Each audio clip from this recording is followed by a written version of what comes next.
I am sorry for about yesterday. I'm pissing to change that water. Try to get done with this video. Yesterday was day 9. Today is day 10 to see if my hen is laid their first egg. And yes, I have one nest box that they knocked the hay out of. So Saturday we'll put more in it. That's where it's going to be cooler.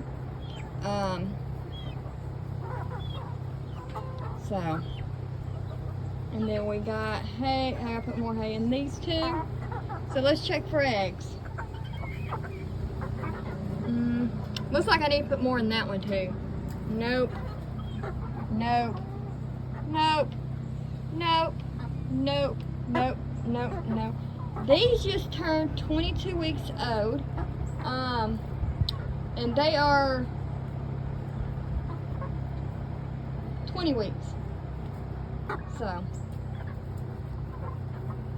think they're 19 weeks or 20 weeks. I have to look on my calendar. Nope. Nope. Make sure you give it a thumb up and make sure you subscribe and make sure to follow to see when they lay their first egg. This is day 10. So let's hope pretty soon to lay that egg.